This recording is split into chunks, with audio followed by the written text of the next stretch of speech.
Hello Gossip Channel. Here is another new video I brought. 6 Key Inventions by Thomas Edison. Thomas Edison applied for his first patent in 1868, when he was just 21 years old. The famous inventor's first brainchild was for a device that recorded legislative votes. That was just the start of a career in which he would obtain 1,093 U.S. patents, in addition to another 500 to 600 applications that he either didn't finish or were rejected. But Edison's greatest invention may have been developing a new process for coming up with inventions. When Edison raised enormous capital, built a laboratory in Menlo Park, NJ, and hired a staff of several dozen, each with distinct talents, he pioneered what became the modern corporate research and development process, explains Ernest Freeburg, a historian at the University of Tennessee, Knoxville, and author of The Age of Edison, Electric Light and the Invention of Modern America. He considered it an invention factory, one that would produce surprising new products at a regular rate. In many cases, Edison's genius was taking a new technology that someone else had pioneered and developing a superior way of doing the same thing.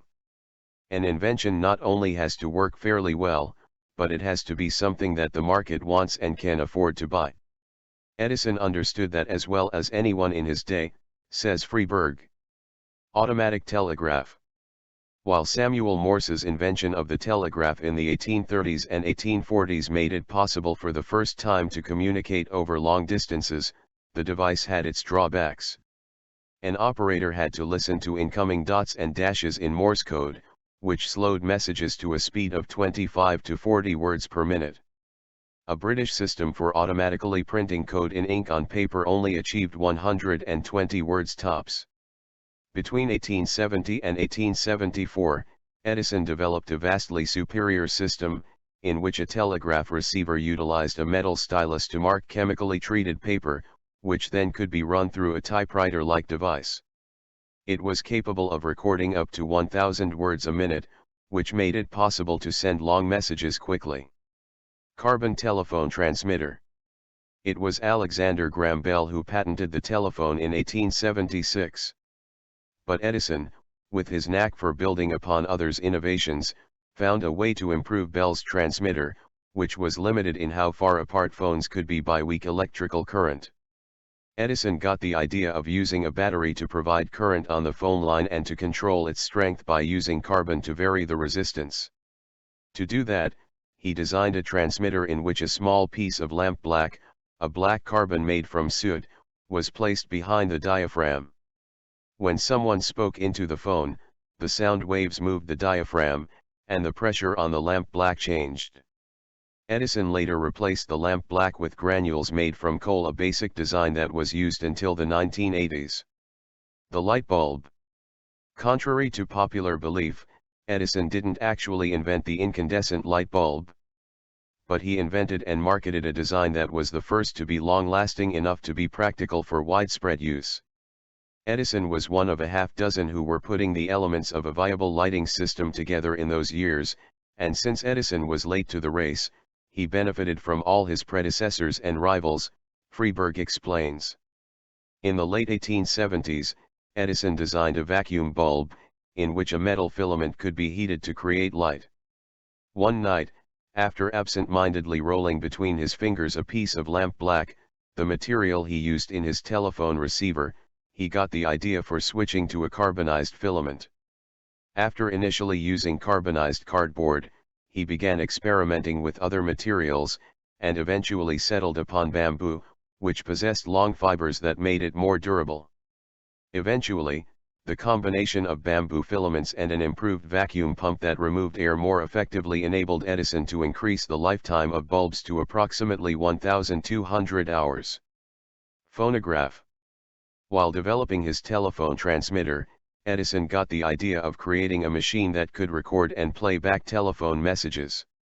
That notion led him to imagine being able to record not just voices, but music and other sounds, by using sound to vibrate a diaphragm and push a stylus that made indentations on a cylinder covered with wax paper that was being turned by a crank.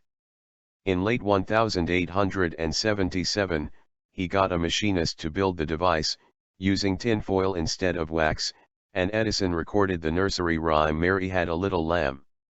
The following year, he was granted a patent for the design, which also included a lighter needle to find the grooves and transmit vibrations to a second diaphragm, which recreated the person's voice.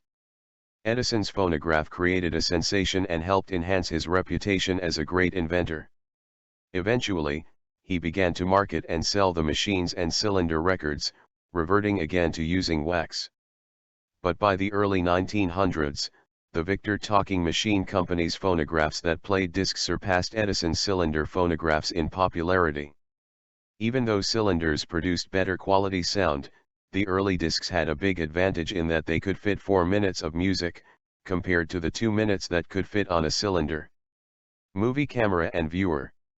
In the late 1880s, Edison supervised his lab's development of a technology that does for the eye what the phonograph does for the ear. Most of the work on the kinetograph, an early movie camera, and the kinetoscope, a single-person peephole movie viewer, was actually performed by Edison's employee William Kennedy Laurie Dixon. Movies became a big industry and Edison's camera and viewer were quickly replaced by innovations such as the Lumiere cinematograph, a combination camera, printer, and projector that allowed audiences to watch a film together. But Edison adjusted and his company became a thriving early movie studio, churning out scores of silent films between the 1890s and 1918, when it shut down production. Alkaline storage battery. When the automobile was developed in the late 1800s, electric vehicles were more popular than those equipped with gasoline-burning internal combustion engines. But early electric cars had a big drawback: the batteries they used were heavy and tended to leak acid, which corroded the car's interiors. Edison decided to take on the challenge of inventing a lighter, more dependable, and more powerful battery. After conducting extensive research and the embarrassing flop of an early design, Edison came up with a reliable alkaline battery, and in 1910 began production of it. His work, however, was soon overshadowed by Henry Ford's development of the inexpensive Model T car that ran on an internal combustion engine. Nevertheless, Edison's storage battery was used in mining lamps, trains, and submarines and turned into the most successful product of Edison's later career. Thank you for joining W Gossip channel. Make the video look like it. Also subscribe to the W Gossip channel.